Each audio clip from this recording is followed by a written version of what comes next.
Rasanya kurang pas kalau tidak memulai sesi sore hari ini dengan pantun. Jadi mohon dukungannya teman-teman. Oke. Burung beo, burung kakak tua. Dipelihara dengan baik agar taat. Selamat sore teman-teman semua. Semoga sesi ini seru dan bermanfaat. Setelah berhasil melalui pandemi COVID-19 yang melanda hampir dari 3 tahun terakhir, ancaman resesi, konflik geopolitik, krisis iklim, hingga badai PHK yang melanda perusahaan besar dunia masih membayangi berbagai sektor usaha saat ini. Hal ini tidak hanya menjadi tantangan tersendiri bagi pelaku bisnis dan investasi, tetapi juga bagaimana mereka melihat peluang di balik tantangan tersebut dan mampu menjadikannya sebagai titik balik untuk bangkit. Lantas, seperti apa pandangan mengenai prospek bisnis dan investasi di tengah beragam tantangan di Indonesia pada 2023 dan seterusnya? Topik siang hari ini sangat intellectually stimulating, berjudul A Look Ahead 2023 and Beyond. Pembicara kita pertama adalah seorang public figure. Dia menjalani banyak peran, baik sebagai seorang aktris, penyanyi, storyteller, educator, bahkan seorang angel investor. Sosok ini juga mencuri perhatian ketika ditunjuk menjadi juru bicara pemerintah dalam ajang G20 2022. Perempuan peraih gelar Master of Arts and Master of Business Administration dari Stanford University ini merambah dunia bisnis sebagai angel investor terhadap perusahaan lebih dari 9 ya tadi di-mention. Mari kita sambut storyteller and angel investor dan penerima penghargaan Fortune Indonesia 40 Under 40, Maudy Ayunda.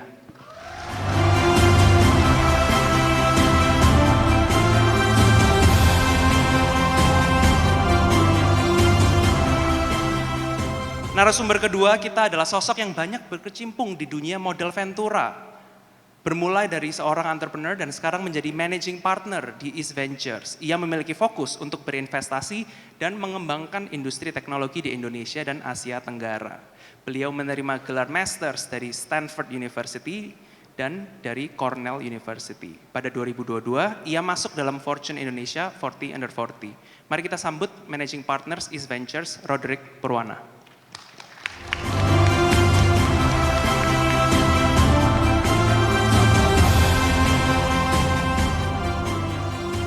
Narasumber ketiga adalah sosok yang menaruh perhatian besar mengenai perkembangan teknologi di Indonesia. Di bawah Iltabi Rekatama Group, beliau masuk ke berbagai sektor bisnis, mulai dari teknologi informasi, manufaktur, sumber daya alam, hingga finansial.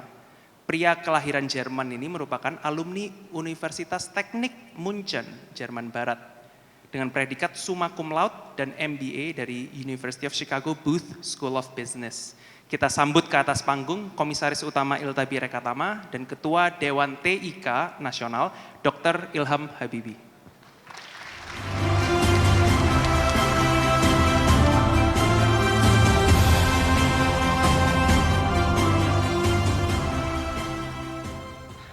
Sesi sore hari ini sangat seru, kelas berat semuanya. Kita mulai dari Pak Ilham.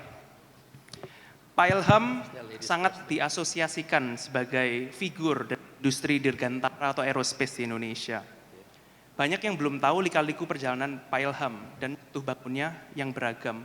Apa ceritakan cerita Pak Ilham Habibi? Oke, saya kira Pak Utomo mau saya cerita mengenai masa lampau saya, di mana saya besar di luar dan sebagainya gitu ya. Saya memang agak berbeda karena saya lahir di Jerman ya. Dan saya boleh dikatakan sampai dengan saya umur 31 tahun, itu tidak pernah tinggal di negara lain selain Jerman. Jadi ya bayangkan dari TK sampai S3 semuanya dalam bahasa Jerman saja. Ya. Saya berbahasa Indonesia karena ibu saya mendidik saya dalam bahasa Indonesia. Tapi sampai dengan bapak wafat, misalnya sebagai contoh, kalau saya bertemu dengan bapak, kita bicara berdua saja, ya kita hanya menggunakan bahasa Jerman, itu satu kebiasaan gitu ya. Tapi itu memang kebiasaan sebenarnya antara dua orang. Setelah itu saya ke Amerika, jadi belum langsung pulang ke Indonesia. Jadi saya baru untuk pertama kali menetap di Indonesia dengan umur 33 tahun. 33 tahun? 33 tahun pertama kali ya, sebelumnya saya datang ke sini sebagai Turis. Turis. Turis atau ya menjenguk orang tua, keluarga, saudara, teman-teman. Ya saya juga ada teman misalnya anak dari bapak dan ibu, anak dari teman bapak ibu juga menjadi teman saya gitu ya. Tapi ya sejak saya umur 33 tahun saya baru berkecimpung di Indonesia dan semula saya bekerja dulu sebagai profesional di BUMN yang masih ada sampai saat ini namanya Dirgantara Indonesia, dulu namanya IPTN, dulu sekali namanya Nurtanio. Nah, BUMN itulah yang membuat merancang bangun pesawat terbang. Dan kalau dilihat latar belakang saya murni seorang insinyur konstruksi pesawat terbang. Jadi sampai dengan S3 pun semuanya dalam bidang itu. Jadi ya memang saya orang pesawat, tapi waktu saya umur 40 atau 38, 40 gitu, saya ada perubahan saya ingin adanya perubahan karir. Itu mungkin karena situasi dan kondisi yang saya alami di perusahaan, yang setelah Krismon tahun 98-99 itu rupanya dunia kedirgantaraan Indonesia itu tidak lagi berkembang dengan kecepatan yang sama seperti semula. Sehingga saya melihat wah kalau saya terlalu lama di situ saya sendiri diri saya itu tidak akan banyak maju. Sehingga saya memutuskan untuk mengambil MBA. Saya ini murni insinyur, dulu saya tidak punya niat untuk menjadi entrepreneur terus terang saja tidak. Saya profesional saja tapi saya melihat bahwasanya mungkin kalau saya mau maju saya harus mengerti juga hal-hal yang di luar keinsinyuran saya itu sehingga saya ambil MBA di Chicago. Chicago ya? Iya, Booth. Dulu namanya belum Booth tapi itu namanya kelak menjadi Booth. Nah jadi begitu saya masuk ke MBA saya dibuka matanya mengenai dunia ekonomi, finance dan yang lain-lain yang semula sebagai insinyur saya nggak begitu kenal. Saya lebih ke teknik gitu ya, teknik atau strategi. Nah begitulah kurang lebih dan kemudian ya memang itu adalah tadi kan Mas Utomo bilang saya juga mengembangkan Iltabi Group ya itu adalah perusahaan yang dimiliki keluarga udah lama udah puluhan tahun dan memang ada banyak sekali venture yang kita kembangkan di situ. Tapi ada juga yang saya kembangkan sendiri. Maaf, kembali sedikit. Setelah dari Booth, apa yang dilakukan? Oh, saya masuk ke beberapa bidang yang buat saya masih baru waktu itu ya. Jadi misalnya awal tahun 2000-an itu tambang batu bara waktu itu ya. Kemudian juga minyak dan gas dan pernah juga di beberapa bidang ada tambang lainnya. Banyak kan sumber daya alam, Bu. Eksplorasi berarti. Eksplorasi dan produksi. Ya, betul. Setelah itu, nah kalau sekarang ini di dalam beberapa tahun yang lampau ini saya banyak fokus ke startup sebetulnya ya. Jadi fintech, edutech, ada juga yang climate tech dan AI. Jadi itu yang saat ini saya kembangkan dan ya ada yang sudah relatif maju, ada yang masih di awal sekali. Tapi sangat menarik dan saya kira itu nanti mungkin mau kita bahas ya bagaimana nanti kaitkan dengan masa depan Indonesia. Benar. Karena ada sebagian yang ada dalam kelompok Iltabi pun yang menurut saya masih berkaitan erat sekali dengan masa depan kita misalnya dengan energi terbarukan. Itu sangat penting dan sangat perlu kita perhatikan kalau kita mau mengembangkan Indonesia ke depan sebagai negara yang ya disebut sebagai sustainable, net zero, circular economy atau yang lain itu penguasaan teknologi dan juga bisnis terkait dengan energi terbarukan sangat inti. Oke, topik yang sangat menarik sekali, jangan di-spill dulu, Ya, nanti kita bisa bahas. Kita sekarang ke Roderick dulu ya. Rod, kebanyakan orang melihat Roderick sebagai investor dengan Midas touch. Banyak yang belum tahu mengenai latar belakang seorang Roderick, termasuk jatuh bangunnya. Apakah boleh diceritakan secara singkat? Boleh, ya selamat sore semuanya. Mungkin sedikit background aja kali ya kan gimana bisa sampai hari ini juga. Saya lahir besar di Jakarta, Indonesia. Terus ada kesempatan ke Amerika, saya S1, S2 di Amerika. Kebenaran S2-nya di Silicon Valley waktu itu, di Palo Alto. Nah udah gitu, abis itu saya mulai kerja di venture capital di 2005 tuh waktu itu tuh, di Silicon Valley. Itu lumayan interesting sih, waktu itu tuh Palo Alto itu perkenalan saya pertama kali sama venture capital. Dan ini waktu quite early days, jadi kadang-kadang pulang kantor jalan bisa ngeliat Steve Jobs waktu itu masih bawa anaknya tuh makan gelato atau apa waktu dia masih ada. Kadang-kadang lihat Mark Zuckerberg masih makan di diner di pinggirnya di mana gitu ya. Jadi exposure-nya lumayan menarik. Di sana juga waktu itu saya mulai kenal different infrastructure atau ekosistemnya startup kali ya. Termasuk mungkin ya Silicon Valley Bank kali yang kemarin rame ini jadinya ya minggu lalu ya. Nah terus dari sana 2009 saya balik ke Indonesia. Waktu itu di Indonesia venture capital masih early. East Ventures baru mulai tuh 2009. Belum investment pertama kita 2010. Jadi waktu itu saya belum di East Ventures. 2009 saya join private equity sama Pak Tom Lembong waktu itu. Berapa tahun di sana, habis itu saya sempat coba macam-macam juga sih. Sempat coba jadi entrepreneur, sempat coba family business, sampai akhirnya 2014 saya ikut bantu mendirikan SMDV, which is one of the earlier venture capital juga di sini. Nah, kebenaran salah satu co-investor kita dan yang cukup dekat juga adalah East Ventures. Jadi kita banyak dealing sama East Ventures. Di situ saya lebih kenal sama Wilson dan lain-lain. Nah, 2017 sampai 2018 SMDV, East Ventures sama Yahoo Japan bikin joint fund, EV Growth Fund 1. Kita merasa ada kesempatan menarik buat kita untuk melakukan sesuatu yang lebih besar lah. Jadi itu perjalanannya makin dekat sama East Ventures. Sampai 2 tahun lalu di awal 2021 akhirnya kita memutuskan untuk menggabungkan platform kita. Jadi East Ventures punya seat sama growth platform, saya join East Ventures untuk menjalankan sisi growth-nya. Nah, sampailah hari ini, jadi sekarang di East Ventures ini. Keren, jadi langsung dipilih menjadi pemimpinnya ya buat EV Growth. Ya, begitulah. Tadi mention tentang Silicon Valley Bank, kita boleh kasih tepuk tangan. Tadi mention sedikit tentang Silicon Valley Bank, nanti kita follow up questions-nya, kita ke Maudi dulu. Maudi, sebelumnya selamat atas terpilihnya menjadi penerima penghargaan Fortune 40 Under 40. Terima kasih. Selamat sore semuanya. Good to see you. Nah, kebanyakan orang awam melihat Maudi adalah aktris dan penyanyi yang berhasil. Namun banyak yang belum tahu perjalanan seorang Maudi dengan jatuh bangunnya dan apa yang sekarang sedang difokuskan. Oke. Dimulai dari mana ya? Mungkin saya lahir dan besar di Jakarta juga. Dan selama tumbuh my childhood gitu ya, sangat-sangat pemalu, sangat-sangat introvert. Dan sangat-sangat suka di pojokan baca buku. Nah itu tuh profilnya waktu kecil. Tapi lalu sempat ada beberapa casting team yang datang ke sekolah pada saat saya berumur 9 tahun. Dan saya lagi main di taman gitu, terus dipilih casting yuk gitu. Terus ya udah iseng naik ke sebuah kelas di mana akhirnya di situ aku casting. Aku juga diminta nyanyi gitu, dan itulah yang benar-benar membuka pintu pertama kali ke dunia entertainment. Dan di situ aku main film untuk Rena, nggak tahu teman-teman di sini ada yang tahu nggak ya? Tapi itu film masa kecil, it's a kids movie.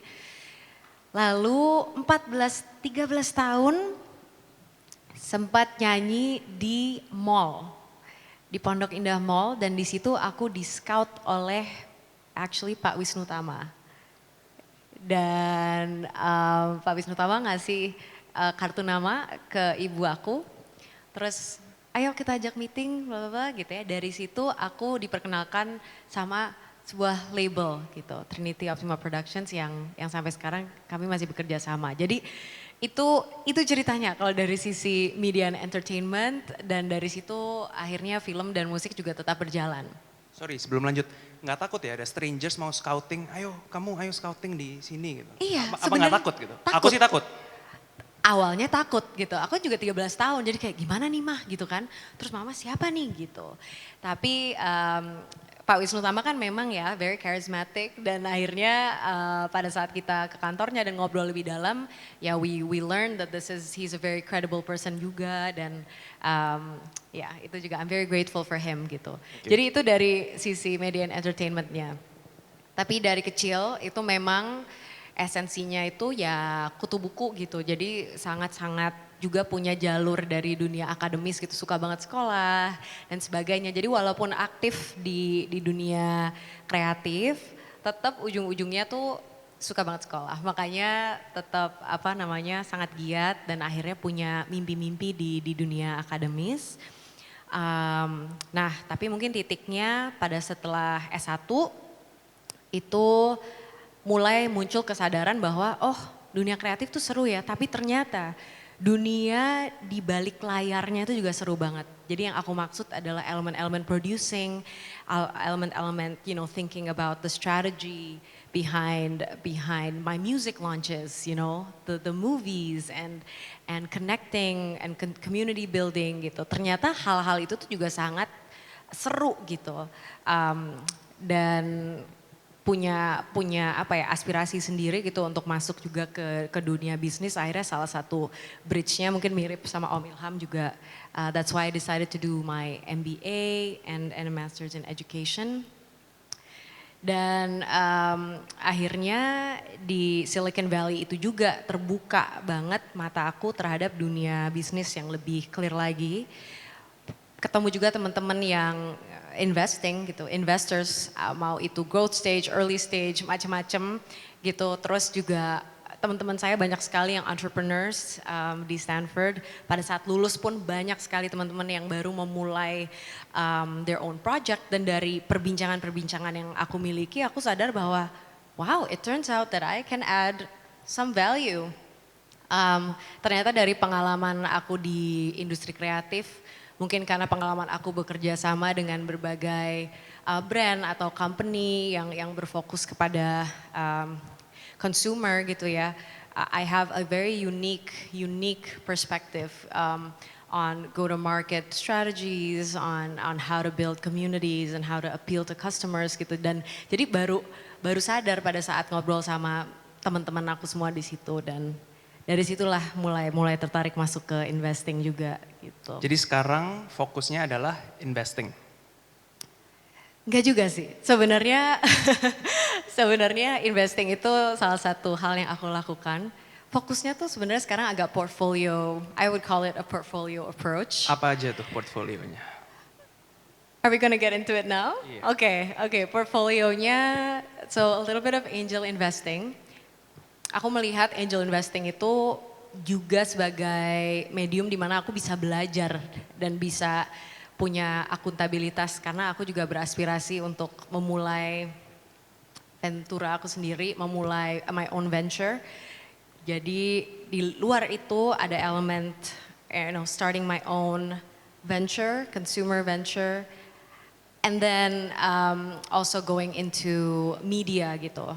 Jadi turning my brand equity into an entity and really thinking about the different verticals that I can do gitu. Jadi mungkin kalau teman-teman di sini melihat konten YouTube aku atau ada yang baca buku aku gitu ya, we're turning that into more of like an entity and creating more structures around it. Jadi itu dari sisi medianya and gitu. Ada nggak sih teman-teman di sini yang subscribe ke YouTube-nya Maudy? Boleh lihat tangannya? Terima banyak. kasih. Oh lumayan, tapi banyak yang malu-malu. Oke, thank you. Aku mau ke Thank Rodrick you. dulu, nanti balik lagi. Rod, boleh diceritakan nggak secara singkat? Minggu lalu Silicon Valley Bank bankrupt, asetnya 3.200 triliun, depositonya 2.700 triliun. What happened there? Pertanyaan pertama. Pertanyaan kedua, banyak yang menyebut sekarang adalah tech winter. Nah, jadi sebagai seorang pelaku bisnis modal ventura, apa yang sebenarnya terjadi dan menurut Anda bagaimana iklim dunia investasi di Indonesia 2023? Coba saya jelasin ya sesingkat mungkin kali ya, karena kan ini agak panjang sebenarnya ya. Mungkin saya nggak tahu juga seberapa banyak yang sudah dengar beritanya ya, tapi kan karena kejadiannya di Amerika. Silicon Valley Bank berdiri 1983, udah 40 tahun sebenarnya. Jadi salah satu bank di mana bisnis model itu adalah untuk mendapatkan deposito dari startup dan juga dari para venture capital. Ya.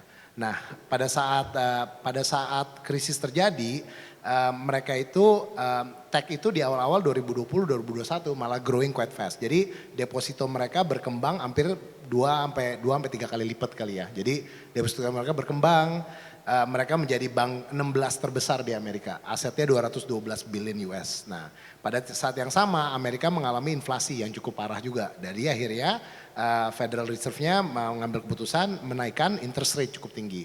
Karena depositnya besar, pertambahan depositnya 90 billion lebih, mereka nggak bisa dong meminjamkan langsung atau gimana. Akhirnya mereka melakukan membeli money market atau bonds yang mungkin fixed income juga, rate-nya rendah. Dengan interest rate naik, akhirnya mereka punya selisih antara untuk interest rate yang perlu mereka dapatkan dari bond sama yang mereka bisa memberikan lah untuk ke deposito. Di luar itu juga mungkin dengan adanya ya mungkin yang sedikit topik yang kedua tech winter ya. Cash burn-nya startup itu lumayan besar. Jadi deposito itu berkurang cukup cepat. Jadi withdrawal-nya ada juga. Mungkin beberapa minggu lalu Silicon Valley Bank harus menjual portfolio mereka bond di harga rugi. Jadi portfolionya 20 billion lebih dijual di 18 billionan, 1,8 billion loss. Mereka perlu nyari duit tambahan nih. Perlu nyari duit tambahan, yang terjadi adalah orang-orang pada mulai takut. Nah yang terjadi sebenarnya classic bank run sih sebenarnya. Jadi ada sedikit perbedaan kali ya. Jadi salah satu fund besar di Amerika, Founders Fund, Peter Thiel bilang ke mereka berportfolio, tarik semua uang kalian di SVB. Nah kita hidup di zaman Twitter, zaman social media. Dengan ada itu semua orang narik duitnya. Dalam satu hari ada 42 billion US dollar of withdrawal. 42 billion 42 billion ditarik atau coba ditarik ya kan against 15 billion reserve cashnya si SVB ya kan. Nah, jadi ya karena itu mereka nggak bisa bertahan. Yang terjadi itu hari Kamis tuh, hari Jumat siang dengan memburuknya kondisi ya kan FDIC itu kayak LPS-nya sini gitu ya. Itu step in masukin SVB ke receivership bilang oke, di Indonesia sama di Amerika sama tuh, Amerika juga ada yang dijaminin per account 250.000 US. Yang dijaminin bakal balik nih, yang nggak dijaminin nggak tahu mau gimana. Nah sebenarnya apa sih yang terjadi? Ini tuh sebenarnya ada dua hal sih. Mungkin mismanagement dari manajemennya Silicon Valley Bank sama dua asset liability mismatch sebenarnya. Jadi ini mungkin sedikit berbeda sama 2008 di mana yang terjadi adalah aset-aset yang mereka pinjamkan itu aset yang buruk sebenarnya. Di sini mungkin perbedaannya di sini ya. Jadi pada panik tuh, wadah weekend semua pada panik juga. Kita ada exposure nggak? Orang lain ada exposure nggak? Duitnya bisa balik nggak? Balik berapa lama? Ya bagus atau jeleknya akhirnya pada hari Minggu 2 hari setelahnya Federal Reserve itu step in bilang gini, dia bakal kasarnya bail out ya. Jadi dia bilang yang di uninsured pun duitnya orang-orang yang di uninsured di Silicon Valley Bank akan dijamin sama pemerintah. Dia pengen pemerintah Amerika nggak mau sampai ini melebar kemana-mana, mungkin ke bank-bank lain. Di stop di sana. Nah, jadi saganya udah habis belum juga sih. Jadi mungkin masih ada implikasinya nih ya kan, karena ini kan salah satu bank cukup besar ya, walaupun bukan bank utama di sana, impactnya ke dunia startup ya kan, dan juga apa yang akan terjadi setelah ini. Nah dari sisi kita pelajaran apa sih? Kebenaran sih exposure dari mungkin venture capital atau startup di Indonesia dikit kali ya ke Silicon Valley Bank karena jauh. Cuma kita bisa ngambil pelajaran lah beberapa, mungkin concentration risk, jangan taruh duit semua di satu bank. Terus juga mungkin checklist juga atau understanding kita punya resiko seperti apa. Nah sambil ini jalan, ini dianggapnya cukup buruk, kenapa beritanya cukup kencang? Karena paralel ini terjadi yang pertanyaan kedua mungkin ya tadi ya, tech winter. Ya kan. Tech winter tuh apa sih sebenarnya? Nah dari 2010 sampai 2022 awal, itu tuh periode di mana uang itu murah. Karena interest rate itu hampir nol. Jadi likuiditas banyak, supply of capital banyak, dan semua orang investing di apa sih yang bisa menjadi besar berikutnya, termasuk di teknologi. Nah during that time, wah cepet banget. Karena perubahan geopolitik, supply chain concern, and other things juga ya, dan COVID ya terutama ya. Jadi akhirnya likuiditas itu menurun karena inflasi naik besar. Inflasi naik besar, interest rate harus naik. Interest rate harus naik, supply of capital jadi ada harganya nih, ada value-nya jadi mahal jadinya. Dan sekarang jadi investor bilang daripada naruh duit di perusahaan tech yang mungkin belum profitable atau masih lebih jauh atau growth-nya lebih jauh, mendingan saya taruh di yang lain. Jadi akhirnya ada perubahan shift itu. Jadi sebenarnya sih mungkin secara fundamental perubahan tech-nya sendiri nggak berubah terlalu banyak ya, bisnisnya sendiri. Yang berubah adalah how the investors view risk and what they do about it mungkin ya. Jadi akhirnya juga yang terjadi itulah. Jadi ada perubahan multiple untuk valuasi, ada juga investor sekarang mulai lebih hati-hati dalam menaruh duit juga ya kan. Nah itu mungkin yang terjadi kali ya. Nah dampaknya ke Indonesia pasti ada ya kan. Karena ujung-ujungnya semua ini kita sekarang global ya. Jadi ada juga. Kita barusan mendapatkan master class tentang ilmu perbankan dalam 3 menit. Thank you Roderick.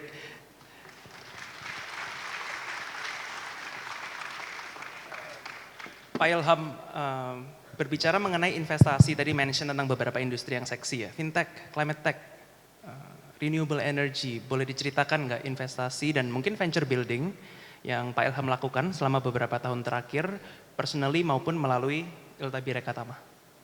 Oke, jadi kalau mengenai Iltabi Rekatama, kita fokusnya ke industri yang mungkin bukan ke startup gitu ya. Ya.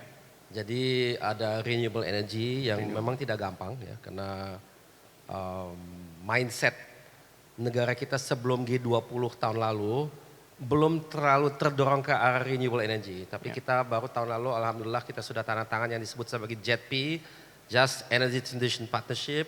Itu kita tanda tangan dengan G7, di mana dua negara yang paling utama yang mendorong JETP dari segi G7 adalah Jepang dan Amerika. Ya. Jadi negara kita sudah mendapatkan 20 miliar dolar committed untuk proyek-proyek yang masuk ke dalam Just Energy Transition Partnership.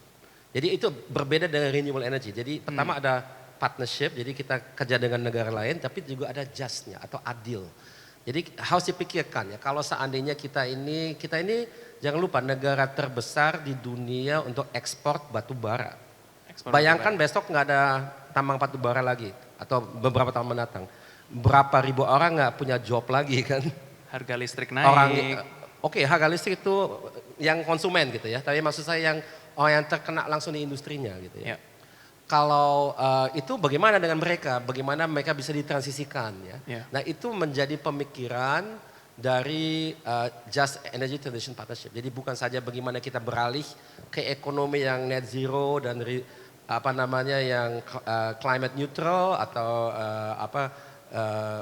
yang circular. Tapi juga bagaimana peralihan dari orang-orang yang tertinggal itu ya. Jadi itu penting sekali.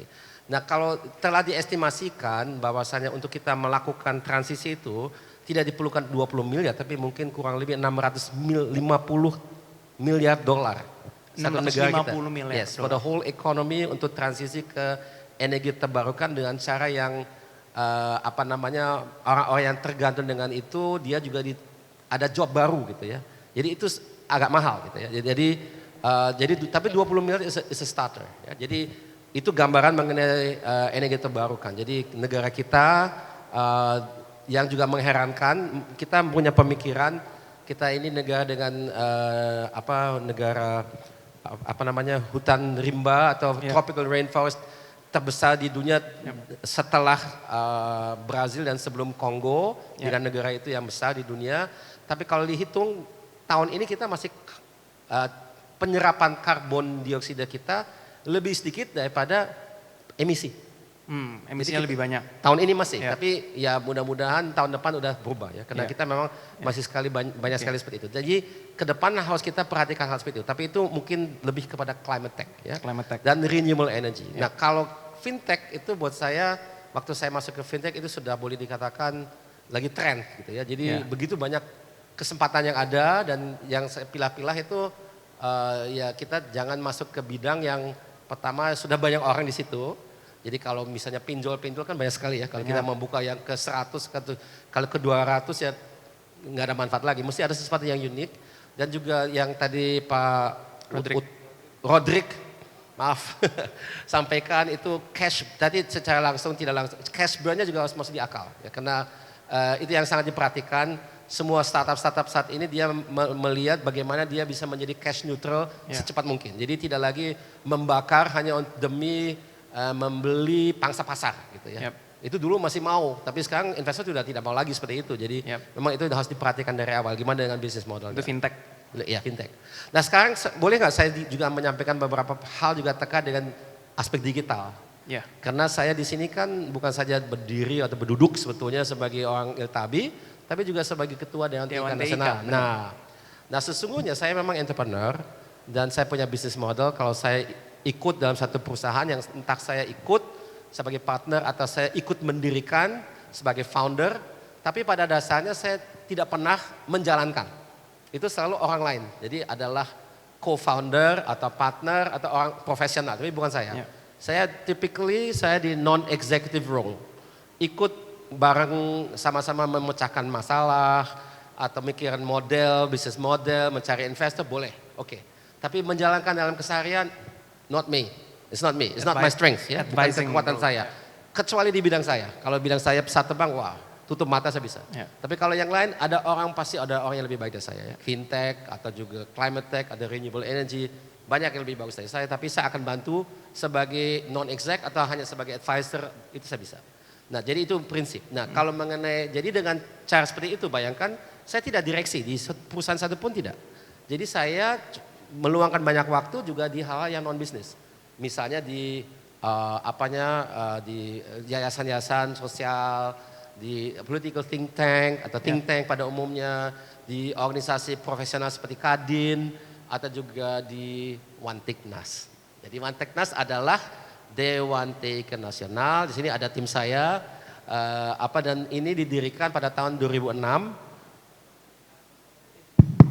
Maaf, kembali lagi sebagai Dewan Penasehat. Dia memberikan masukan kepada kementerian, kepada bukan saja kementerian tapi juga pemerintah di level daerah, jadi Pemda dan sebagainya ya.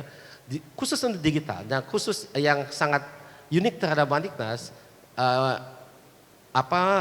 membernya, anggotanya itu lintas sektor. Kita kan kenal yang namanya quadruple helix ya. Ada pemerintah, ada bisnis, ada akademia, ada organisasi kemasyarakatan. Nah keempat-empatnya ada anggotanya.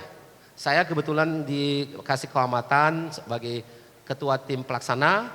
Kalau dewan pengarahnya adalah presiden sendiri, diwakili dalam hal sebagai ketua harian oleh Menteri PPN Kepala Bappenas. Jadi kita dapat anggarannya dari Bappenas. Jadi saya punya tim 20 orang di situ, kita kerja full time. Kalau mereka full time, saya half time atau part time.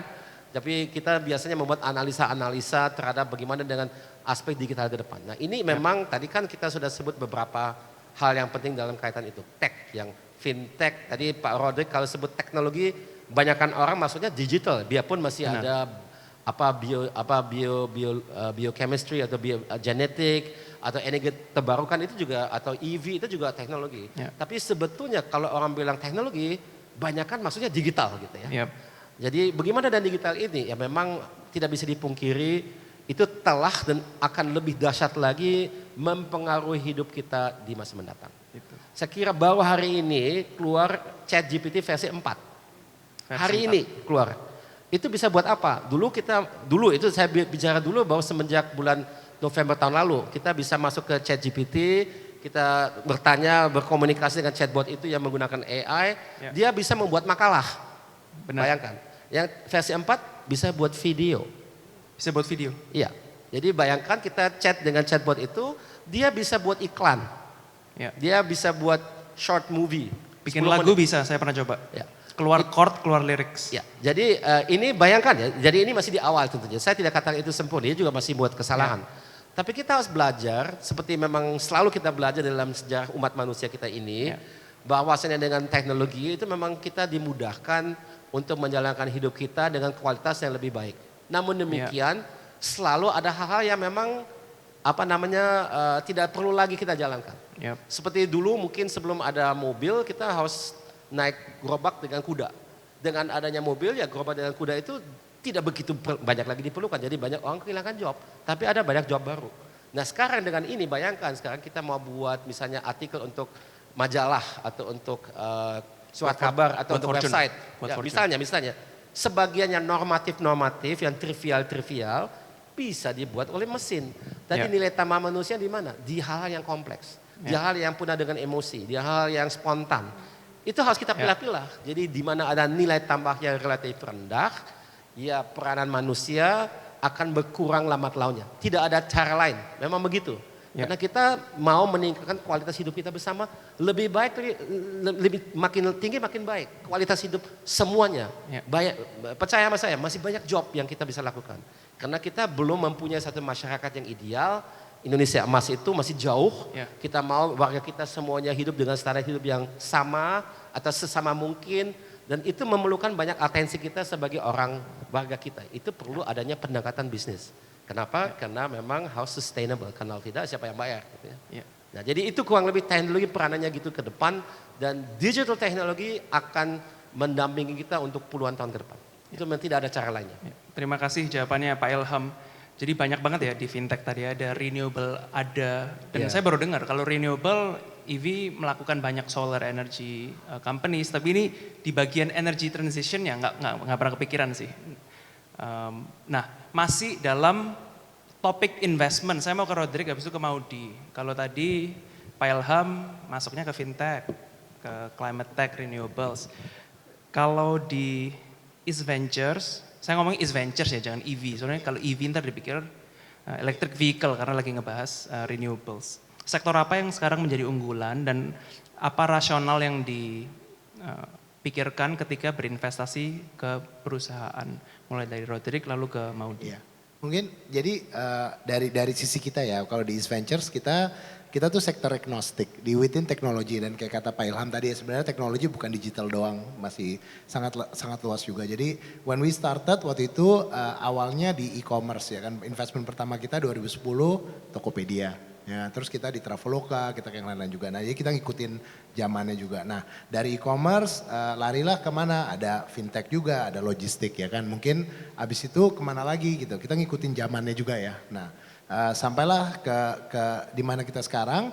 Jadi sebagai sektor agnostik pun, tapi lama-lama kita juga ngeliat ada perkembangan lain. Nah, dua area yang kita lagi lihat cukup serius ya tahun ini adalah satu healthcare. Healthcare itu kita baru ada launch bareng sama Kementerian Kesehatan white paper on genomics. Tahun lalu Pak Budi Sadikin itu launching biobank pertama di Indonesia ya, BGSI. Nah, kita juga bantu support di sana, kita bilang oke, genomic can make a difference nih untuk healthcare Indonesia, gimana kita bisa bantu support fundingnya. The second one itu mungkin inline juga tadi ya dengan ini adalah climate tech ya. Kita juga baru launch climate tech challenge sama Temasek Foundation a few weeks ago. Jadi intinya ya we're part of this, kita bagian dari perubahan-perubahan ini segala. Jadi kita juga harus gimana kita bisa membantu untuk menjadi bagian dari ini. Nah, di dalam itu ada apa aja? Mungkin apakah solar dan lain-lain ya. Termasuk ini orang juga selalu nanya tadi ya, kata William. Kita tuh EV itu namanya EV karena kita invest di electric vehicle gak sih gitu ya. Nah, ya sekarang dengan ada climate tech mungkin kita bisa invest dikit kali ya, walaupun itu bukan fokus kita gitu ya. Nah, ya itulah mungkin ya healthcare, climate tech, ya of course yang others ada yang muncul juga ya, education dan lain-lain, AI juga mungkin ya. Jadi ya kita ngeliat trennya juga lah, mungkin kita ikut ke sana. Gitu ya, jadi mulainya dari e-commerce, fintech, logistik, sekarang dua yang mau difokuskan, healthcare dan climate tech. Yeah. Thank you. Kalau Maudi? Mungkin aku bisa cerita sedikit tentang lebih ke approach to investingnya gitu, gimana sih cara aku break down an investment opportunity gitu, dan bagaimana sebagai angel investor mungkin akan berbeda gitu dengan an institutional investor pastinya. Dan so my investment thesis ada must and ada ideal. Under must, masalahnya apa dulu nih gitu, opportunity-nya seperti apa. Nah, disinilah mungkin aku mempelajari market opportunity-nya, business modelnya seperti apa dan sebagainya. If I think that the opportunity is solid, the next biggest question adalah who's trying to solve the problem gitu. Jadi kalau buat aku full time founders itu penting, and mereka juga harus punya domain expertise gitu ya. Jadi founding teamnya itu punya pengalaman, skills yang unik dalam mempecahkan masalah yang mereka sudah pilih untuk pecahkan gitu. So I mean this is maybe what people call founder market fit. And because I invest mostly in early stage startups, you're investing a lot in the founders. Jadi itu menjadi sangat-sangat penting. Tapi mungkin karena aku adalah seorang individu yang investing gitu ya, nggak bisa sepenuhnya sektor agnostik seperti East Ventures gitu. I ask myself a lot gitu, is this something that I want to see in the world gitu? Apakah produk ini adalah sesuatu yang I want to see in the world? How do I feel about it? Is this a space that I understand? Can I add value gitu. Jadi ada banyak juga personal questions yang seperti itu. Jadi misalnya mungkin aku lebih nyaman investing in B2C or B2B2C companies as opposed to B2B gitu. Karena from what I've seen, from my experiences gitu, yang lebih consumer facing. Yang lebih consumer facing itu aku lebih familiar and I feel like I can add value. Jadi itu satu contoh lagi. And I don't know how institutional investors do it, but personal investors I think admit to the fact bahwa ada element gut feeling juga gitu, yang nggak bisa nggak bisa dipungkiri sih bahwa gut feeling atau intuisi itu tetap tetap ada role gitu dalam milih. Terus obviously ada beberapa ideal criteria, post revenue is ideal, some early traction, kayak attractive CAC dan sebagainya gitu. Terus atau kayak kalau bisa sih diferensiasinya tuh udah cukup meaningful gitu. Jadi moat atau defensibility bisnisnya juga udah ada sinyal-sinyal sedikit. Jadi ada itu mungkin dari elemen ideal. Ya. Jadi itu ya frameworknya. Must Framework. itu the problem, ideal Problem the team founders. behind it. Yeah, and then whether I add value, my own investor fit, Yep. you know, and then idealnya baru yang tadi. Boleh diceritain nggak sih ke teman-teman sudah berinvestasi ke perusahaan apa saja? Beberapa bisa Dan perusahaannya di-share. melakukan apa? Oke, jadi mungkin teman-teman di sini udah tahu Segari, Sirka itu juga ada beberapa yang lain, ada Lumina, ada an education company in Singapore gitu, teaching coding and maths. Terus ada AMI. There's a few yang aku memang belum bisa terlalu mention juga gitu, tapi there's up to maybe like 9-10 companies and typically I invest in phases gitu. Jadi tahun lalu memang itu Brook, terus abis itu karena sekarang lagi sibuk yang lain, I wanna make sure I'm very intentional with when I look at companies gitu. Jadi sekarang mungkin lagi sedikit off. It's not really, I don't really have the bandwidth, but maybe I'll get into it third quarter gitu. Jadi yang tadi belum di-announce, kalau mau di-announce jangan lupa ke Fortune dulu. Oh Nanti gitu. kita yang publish. Oh bisa. Bagi teman-teman yang sekarang misalkan punya bisnis, menjalankan bisnis, gimana sih caranya untuk bisa pitch ke seorang Maudi supaya mau jadi angel investornya dan juga mau pitch ke Rodrik supaya EV mau invest atau mungkin ke Pak Ilham supaya Pak Ilham mau invest ke perusahaannya. Caranya gimana sih? Kita DM aja atau gimana? Sebenarnya aku ada email. Tapi agak aneh ya di-announce di sini. It's investments@maudiayunda.com gitu. Jadi silakan bisa di-reach out ke situ. Sore hari ini emailnya inboxnya 100 langsung. Jadi email is the best way to reach you. Yes. Okay. Email atau messaging me on LinkedIn. Typically ada yang reaching out lewat situ juga. Jadi itu ya teman-teman dari LinkedIn sama email. Tapi untuk investment opportunity jangan yang lain. Rodrik silahkan gimana caranya? Yeah, of course. I think yeah. I mean, we have a website, bisa email, bisa kontak juga di sana. Tapi mungkin biasanya for us, ya ideally itu kalau dikenalin as somebody we already know is the best ideal. Jadi kan ada referensinya biasa. Jadi dan zaman sekarang pasti ada kenal siapa yang kenal somebody at East Ventures mungkin ya. Biasanya that's probably the best way to get in touch gitu. Jadi kita juga ada referensinya. Point. Jadi boleh ke Rodrik, boleh ke timnya EV juga Silakan. ya. Saya lihat ada beberapa tim EV di depan boleh berdiri mungkin. Jadi biar kita tahu kalau ada yang mau reach out boleh berdiri tim EV. Malu-malu. Yang duduk di paling depan ada 4 orang gitu. Kalau Pak Ilham bagaimana caranya? Nah biasanya itu lewat network gitu buat saya ya. Karena kita bukan perusahaan yang investasi uang yang kita terima dari orang lain gitu ya. Ya. We invest our own money dan kalau kita investasi pasti saya ikut dalam venture itu sebagai ya dalam manajemen tapi nggak pernah eksekutif tapi non eksekutif. Ya. Jadi kita benar-benar turun tangan. Jadi kita juga hanya masuk ke bidang yang dimana kita melihat kita bisa pertama dia sesuai dengan nilai-nilai kita, gimana kita lihat masa depan kita bersama di Indonesia dan di dunia, kemudian juga dimana kita bisa ikut menyumbangkan nilai tambah gitu ya. Ya. Jadi kalau misalnya ada sesuatu yang kelihatannya sangat baik gitu, tapi kita sama sekali nggak punya pengalaman ya kita hands off aja. Seperti Bukan kita itu. Ya. Oke. Nah sekarang pertanyaan selanjutnya, misalkan kita berharap Indonesia 2045 ingin jadi negara maju. Berarti waktunya sisa sekitar 22 tahun. Nggak lama lagi sebenarnya. Untuk mempercepat goal itu, harusnya kita berkaca pada negara seperti apa dan fokus industri apa yang harus kita fokuskan. Mungkin dari Pak Ilham dulu. Oke, mau versi lama, versi pendek. Versi pendek. Oke, Eh, saya ada sedikit cerita di sini. Kalau kita lihat di tahun 50-an abad yang lampau, bayangkan kita ini setara sama Korea Selatan. Nah ini Korea Jadi Selatan. tahun 50-an Korea Selatan itu baru melalui satu perang saudara, Yap. utaranya rampas selatan, selatan itu hampir kebuang ke laut, kalau nggak ada orang Amerika mereka udah hilang.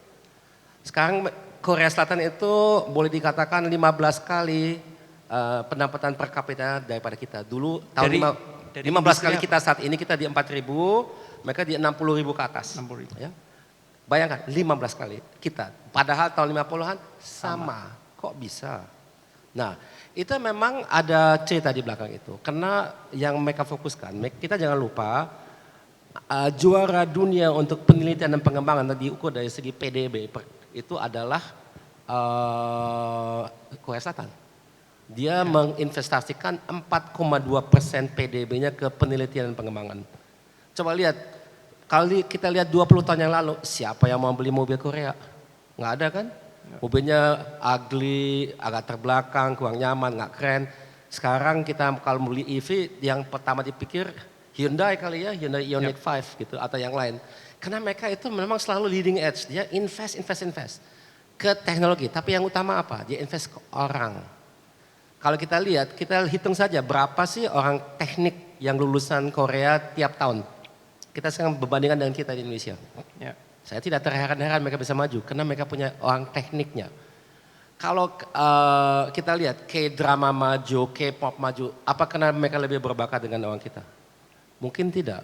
Tapi mereka punya industri di belakang itu, punya industrial mindset. They're really professional, put all the technology, all the focus, very systematic.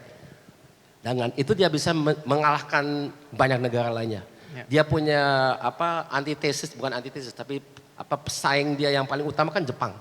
Dia selalu harus lebih baik dari Jepang. Jadi kalau dia selalu ukurannya Jepang, kayaknya di beberapa bidang mereka udah mengalahkan Jepang. Ya. Kalau misalnya di consumer elektronik, Samsung dan sebagainya itu sudah wow.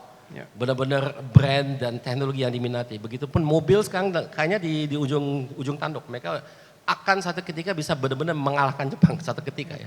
Nah kita ini menurut saya kadang-kadang agak, mohon maaf nih ya, tapi agak terlena.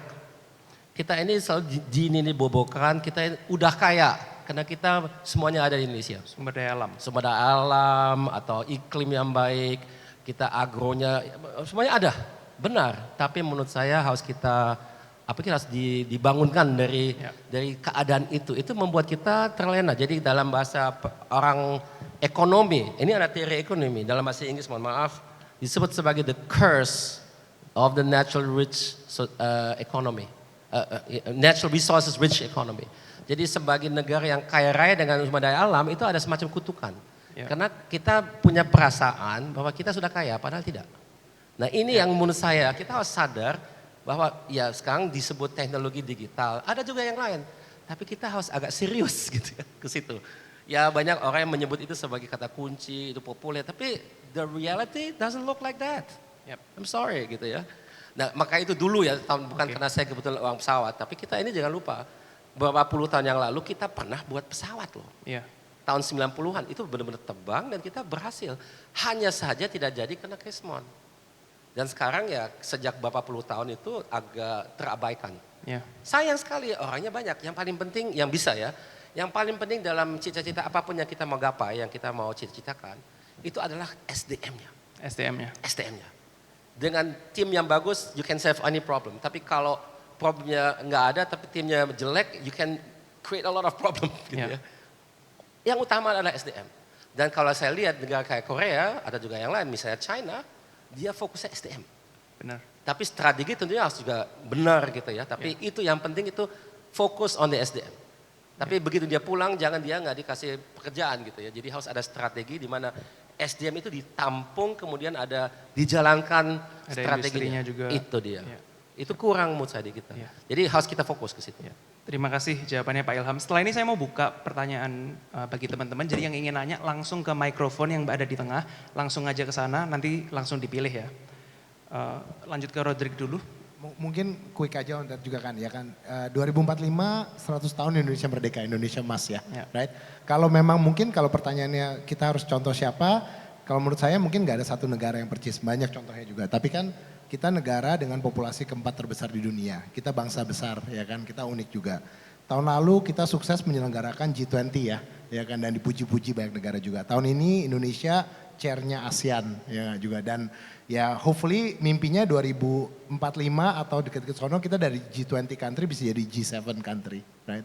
Nah, kalau untuk paralel di mana mungkin tadi Pak Ilham juga banyak share juga ya, apakah Korea Selatan, Jepang, China juga. Nah, mungkin untuk kita salah satu yang mirip ya GDP per kapita kita $4.000 lebih itu mirip kayak China 2010 ya. Jadi mungkin banyak paralel juga lah di sana. Untuk apa yang bisa dikerjakan, untuk intinya saya setuju banget sumber daya manusia. Satu, kedua mungkin infrastruktur, fisikal juga. Ketiga teknologi kali ya, bisa bantu akselerasi untuk bagaimana kita bisa mencapai 2045 yang lebih Indonesia emas kali ya. Ya, sumber daya manusia, infrastruktur, teknologi. Maudi?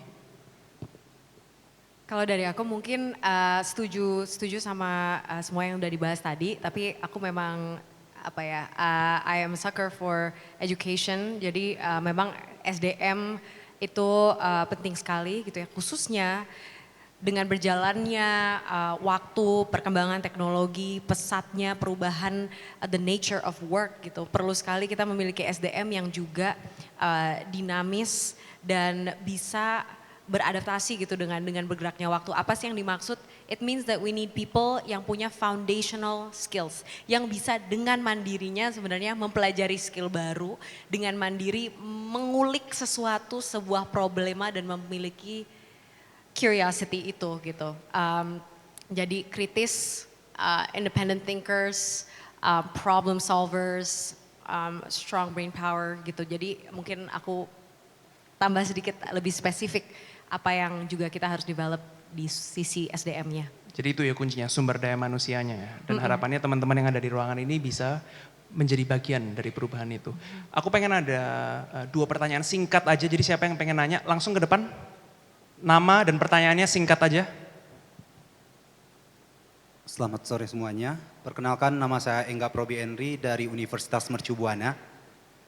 Mungkin langsung saja tadi terkait dengan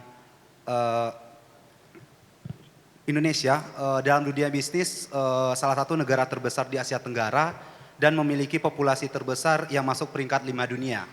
Nah, yang mau saya tanyakan, bagaimana Indonesia dapat meningkatkan daya asing dan inovasi di sektor bisnis yang semakin berkembang seperti industri kreatif, teknologi, dan jasa keuangan. Terima kasih. Oke. Mau ditanyakan ke siapa? Mbak Maudi boleh? Oke, terima kasih. Jadi gimana caranya bisa, mau satu pertanyaan lagi Satu ya? pertanyaan lagi boleh, nama dan pertanyaannya singkat aja.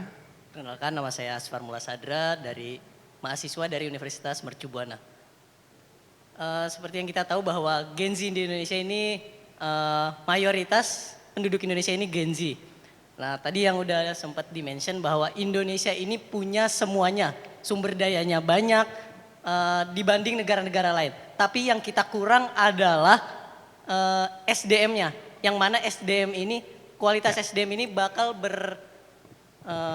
berkaitan dengan pendidikan yang diajarkan. Pertanyaannya? Apakah ada kekurangan dari segi pendidikan di negara kita ini? Terima kasih. Oke, silakan yang pertama boleh dijawab, yang kedua kalau ada yang mau menjawab. Yang pertama, bagaimana caranya meningkatkan daya saing ya tadi ya? Benar. Di dunia bisnis khususnya. Sepertinya elemennya cukup banyak.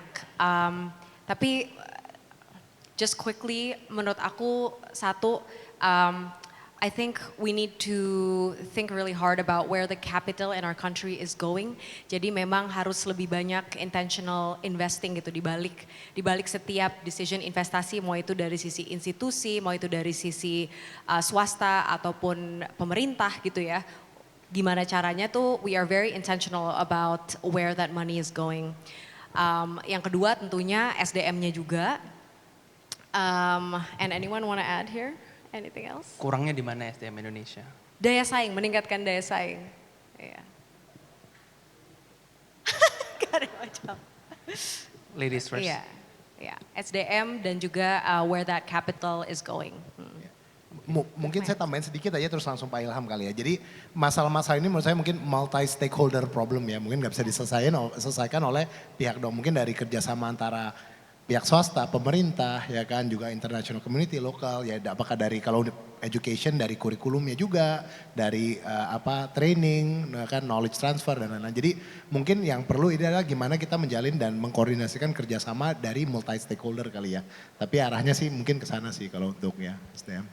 Mungkin aku nambahin lagi juga, kayaknya penting banget untuk Indonesia atau orang-orang di Indonesia, we have to be better at being aware of what our strengths are juga gitu. Karena kalau misalnya kita melihat tadi Om Ilham ngomongin tentang South Korea gitu, aku rasa salah satu hal yang mereka berhasil lakukan adalah mereka bisa melihat opportunities-nya ada di mana aja, mereka invest di situ and it was a bet that worked gitu. Jadi gimana caranya Indonesia bisa melakukan hal yang sama dengan kita memiliki sumber daya alam yang luar biasa banyak gitu, itu opportunity gitu.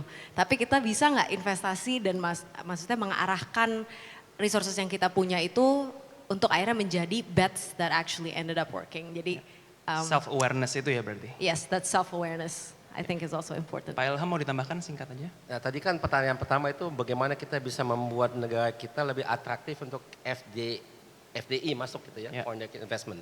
Tadi disebut beberapa bidang yang memang semuanya punya atraktivitas tersendiri. Saya kira yang klasik ya kalau kita bicara kepada investor dari luar itu memang pada dasarnya kita punya iklim investasi ini tidak selalu yang paling ramah.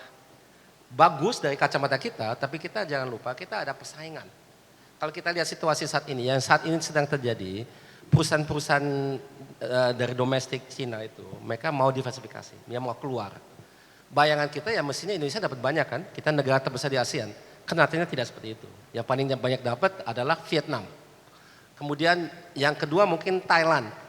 Kita mungkin nomor 3 atau 4. Kenapa tidak? Ya karena kita memang dari kacamata kita sudah bagus, tapi kalau kita perbandingkan dengan yang di luar, masih mohon maaf masih kurang bagus. Ya.